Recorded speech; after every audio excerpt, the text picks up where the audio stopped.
हमारी भारतीय सभ्यता संस्कृति के अनुसार ये कहा जाता है कि जहाँ नारी बसती है, जहाँ नारी की इज्जत की जाती है, उसका सम्मान किया जाता है, उसके अधिकारों की रक्षा की जाती है, वहाँ पे देवता वास करते हैं।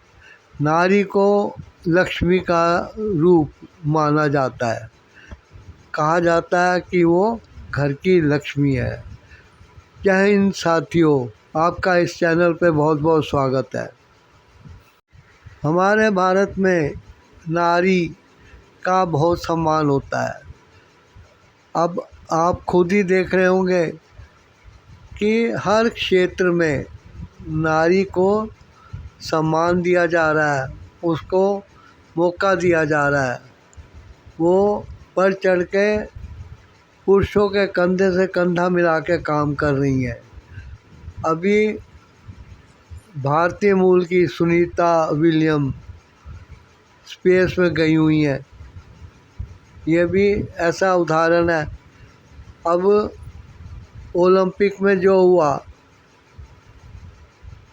वहाँ भी हमारी नारी शक्ति का जो है बहुत सहयोग है। और संसार की सभ्यताएं जो कि भारत की संस्कृति को पिछड़ा हुआ मानती हैं, वो अपने स्वार्थ को आगे रख के काम करती हैं। और भारत की सभ्यता में हम अपने स्वार्थ को नहीं देखते हैं, बल्कि देखते हैं कि लोगों का क्या स्वार्थ है, उसके क्या पूर्ति हो रही है, उसमें हम कोई अड़चन पैदा नहीं करते हैं। लेकिन दूसरी तरफ वही नारियों का शोषण भी होता रहा है। घरेलू हिंसा बहुत मशहूर शब्द हो गया है। और यह आरोप जो है फूल प्रूफ आरोप होते हैं, चाहे झूठे हों, लेकिन दिखते सच्चे हैं।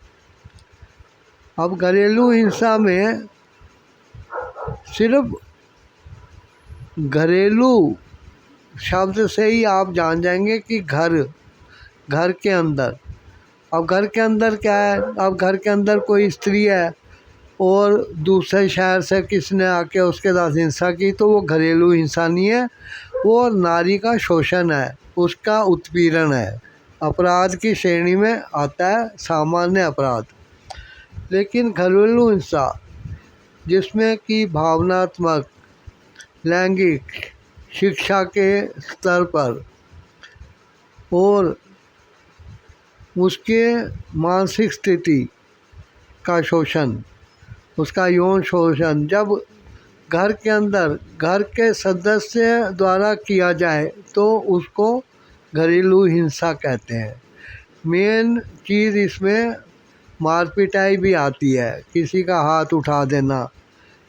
अब झूठे आरोप लगा देती हैं बहुएं कि उसके देवर ने उसको थप्पड़ मार दिया, उसके जेठ ने उसको कपड़े पकड़ के खींचा या उसे धक्का दिया, उसके ससुर ने उसको अपने आगोश में लेने की कोशिश की, या उसके बनाए हुए अच्छे खाने को भी लोगों ने भर भर के कोसा, तो इससे उसकी भावनाएं हर्ट हुई। ये सब घरेलू हिंसा में आते हैं। इससे रक्षा के लिए, घरेलू सुरक्षा के लिए एक अधिनियम सरकार 2005 में लेके आई। कोई भी ऐसा कारण जिससे एक नारी को या किसी बच्चे को शारीरिक, मानसिक और भावनात्मक अहित से गुजरना पड़े, तो इसको घरेलू हिंसा कहते हैं। इससे बचने के लिए 2005 में सरकार घरेलू हिंसा सुरक्षा अधिनियम लेके आई थी। किसी भी प्रकार का अपमान जो कि परिवार के सदस्यों में, जो कि एक ही रसोई में बना हुआ खाना खाते हैं, एक ही रसोई शेयर करते हैं, एक ही टॉयलेट, आजकल टॉयलेट कमरे के अंदर सेपरेट हो गए हैं, लेकिन हर कमरे में या तो पति पत्नी रहते हैं या परिवार में 2 सदस्य 3 सदस्य रहते हैं। और उस घर की चारदीवारी के अंदर जो रोज़ आपस में सुबह और रात को सोते जागते एक ही जगह पे होते हैं। वो किसी काम से बाहर जाते हैं सुबह, या कोई नाइट ड्यूटी पे जाता है, या किसी की शिफ्ट दोपहर की होती है, लेकिन वो अपने काम के 8 घंटों के बाद लौटकर अपने घर में आ जाता है, तो वो उस परिवार का सदस्य होता है। इसमें वो लोग भी आ जाते हैं जो कि घर में किसी बाहर के स्थान से आके रिश्तेदार रह रहे होते हैं और अपनी नौकरी के लिए वो कोई किराए का मकान ना लेके किसी अलग मकान में ना रहकर अपने ही रिश्तेदार के घर में रहते हैं, तो वो उस परिवार के मेंबर हुए, क्योंकि एक ही किचन में सबका खाना बनता है। तो ये सब लोग जो है वो घरेलू हिंसा के शिकंजे में फंसते हैं। कई बार वास्तव में लड़की या पत्नी के साथ परिवार का कोई सदस्य मारपिटाई करता है, उसकी इंसल्ट करता है, लेकिन कई बार लड़कियों को मैलाफाइड इंटेंशन हो के कारण ऐसा आरोप लगाना पड़ता है अपने परिवार के सदस्यों पे, अपने पति पे, सास पे, देवर देवरानी, जेठ जेठानी वगैरह, और जो बाहर से आके कोई रिश्तेदार उनके घर में रह रहा है और उनके साथ ही खाता पीता है, तो वो उसको फंसाती है। कई बार झोंक झोंक में वो ऐसे लोगों के परिवार के सदस्यों के नाम लिख देती है जो कि विवाह के बाद अलग रहने लगे हैं और कभी कभी घर आते हैं, लेकिन ज़्यादा से ज़्यादा 1 आध दिन रुकते हैं, तो उन पे भी वो घरेलू हिंसा का आरोप लगा देती है, एफआईआर में उनका नाम भी लिखा देती है। अब कोई फॉरेन में रह रहा है, उसका कि उसने मेरे को पीटा था, उसने ये किया था, वो स्पेशली वहाँ से भारत आया ताकि सब मिलजुल कर उसकी इंसल्ट कर सकें। लेकिन जब वो इनको आरोपित कर देती है तब सबको एक समन भी नोटिस भेजा जाता है हाजिर होने का, उनको डेट ऑफ हियरिंग पे आना पड़ता है। तो वो लोग हर बार आ नहीं पाते हैं। अब वो ये एप्लीकेशन देते हैं कि वो लोग उस जगह पे रहते ही नहीं हैं, वो घर के बाहर रहते हैं, या कोई लड़का और बहू अपने अलग मकान में रहती हैं, किराए पे रहते हैं, क्योंकि जहाँ उनके परिवार वाले माता पिता का घर है वहाँ से उनको अपने काम पे आने जाने की बहुत दिक्कत होती है। अब जैसे गाज़ियाबाद में कोई मॉडल टाउन या पुराना आर्य नगर में रहता है, लेकिन नौकरी उसकी दिल्ली में है, तो वो जाके लक्ष्मी नगर में या किसी और एरिया में रहेगा, और या दिल्ली बॉर्डर जो हमारा बॉर्डर है उसके पास कहीं रहेगा, दिलशाद गार्डन या कहीं भी समझ लीजिए, तो वो सेपरेट रह रहा है। वो लोग ये अर्जी दें, एप्लीकेशन देते हैं कि वो झूठे फंसाए जा रहे हैं, इनका नाम झूठा इस एफआईआर में दिया गया है और वो इधर रहते नहीं है। कोई लड़की जिसकी शादी हुई है और वो शादी के बाद किसी दूसरे प्रदेश में उसके ससुराल है वहाँ चले जाएगी, तो उसका भी उस डेट पे आना बहुत मुश्किल होगा। वो भी एप्लीकेशन देगी कि वो आ जा नहीं सकती है, उसका नाम इसमें से निकाला जाए। तो एफआईआर से उनका नाम भी निकाला जा सकता है, लेकिन उसके लिए आपको अपने बाहर रहने के प्रूफ देने पड़ेंगे, जैसे कोई रेंट एग्रीमेंट है या आपने कोई प्रॉपर्टी या मकान ख़रीदा है उसकी रजिस्ट्री वाला दे सकते हैं। आप टेम्परेरी तौर पर उन दिनों में आए थे तो आपको अपनी जो टिकटें हैं, ट्रेन की हो, बस की हो या हवाई जहाज़ की हो, कहीं की भी हो, उस चीज़ को संभाल के अपना प्रूफ दिखाना पड़ेगा कि आपने रिटर्न टिकट लिया है या यहाँ से वहाँ आए थे और गए थे, और आप वहाँ रहते नहीं हैं, आप उस मकान में नहीं रहते हैं, तो उससे बच सकते हैं।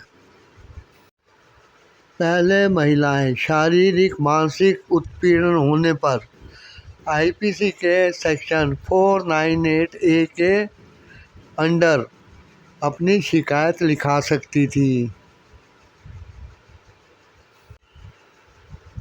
2005 के अधिनियम के अंडर नारी को घरेलू हिंसा से सुरक्षा देने के लिए कानून बना और इसमें तुरंत शिकायत मिलने पर नारी को सुरक्षा प्रदान की जाती है। घरेलू हिंसा की श्रेणी में आर्थिक प्रताड़ना भी आती है, गाली गलौज भी आता है। ये समझ लीजिए कि जो भी आरोप एक पत्नी अपने पति या उसके परिवार पे यानी कि अपने ससुराल वालों पे लगाएगी, सब घरेलू हिंसा के दायरे में आ जाते हैं। इसमें पीड़ित महिला खुद या उसके कोई रिश्तेदार, कोई जान पहचान वाले जाके अपनी शिकायत दर्ज करा सकते हैं। ये ज़रूरी नहीं है कि जो विक्टिम है वो खुद ही कंप्लेंट करे। जिस पे आरोप दोष लगाए गए हैं, यदि वो डेट पर कोर्ट में हाजिर नहीं होता या नोटिस मिलने पर उसका जवाब नहीं देता है, तो ये कोर्ट की अवमानना माना जाता है कि उसने कोर्ट की इंसल्ट की है। इसके लिए उसको गिरफ्तार भी किया जा सकता है।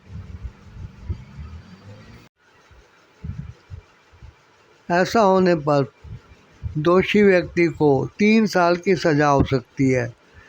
और ये जो बातें हैं ये नारी की सुरक्षा के लिए दी गई हैं, लेकिन आप सोचिए कि यदि इसका मिसयूज़ हो तो कैसा रहे, क्या होगा।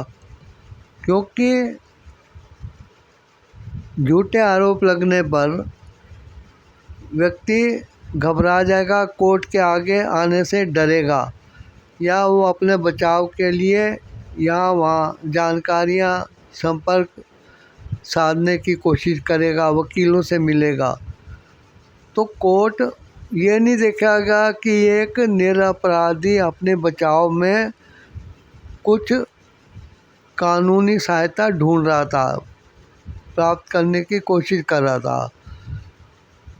कोर्ट यही मानेगा कि उसकी अवमानना हुई है, कंटेम्प्ट ऑफ कोर्ट हुआ है, और वो आदमी जिस पे कि झूठा आरोप लगाया गया, कोर्ट उसको नहीं समझेगा। बस कोर्ट ये सोचेगा कि अवमानना हुई है तो गिरफ्तार करके डाल दो जेल में। तो ये उस कानून का बहुत मिसयूज़ है। आशा करता हूँ इस चीज़ को, जानकारी को आप अपने पास रखेंगे और उन लोगों को शेयर करेंगे जो कि ऐसे बातों में फंसे हुए हैं। वो अपना दोष खुद सिद्ध करेंगे या निर्दोष सिद्ध करेंगे, यह उनके ऊपर निर्भर करता है। अच्छा होगा कि लड़की के कहने से पहले ही उसका पति या उसके ससुराल वाले ये कोर्ट से रिक्वेस्ट करें कि जो आरोप इसने लगाए हैं उसको यह सिद्ध करने के लिए एविडेंस कोर्ट के सामने रखे। जब ऐसा कहा जाएगा तो उस लड़की के हाथ के तोते उड़ जाएंगे और वकील जो हैं वो जो केस में मिर्च मसाले डाल के उसको ज़्यादा ख़तरनाक बना देते हैं, वे भी इसमें उसकी कोई सहायता नहीं कर पाएंगे। और कोर्ट से रिक्वेस्ट की जाए कि उस लड़की ने उनके ऊपर झूठा आरोप लगा के अपने ससुर पे रेप का झूठा इल्ज़ाम लगा के मार पिटाई की गई, परिवार के पुरुष सदस्यों और महिलाओं द्वारा उसकी साथ गाली गलौज की गई और रिश्तेदारों ने आ के घर में उसके साथ उत्पीड़न करने में सहयोग दिया। ये सब चीज़ें उसके मानहानि का कारण बनती हैं। आप डिफेमेशन का केस डाल के उस लड़की से आप मुआवजा प्राप्त कर सकते हैं। आशा करता हूँ इस चैनल को आपने सब्सक्राइब नहीं किया, नया विज़िट किया तो सब्सक्राइब करेंगे और कोई जानकारी ऐसी जो मैं देना पसंद करूं आप ज़रूर कमेंट द्वारा बताइएगा। Thanks for watching the video. मिलते हैं नेक्स्ट वीडियो में।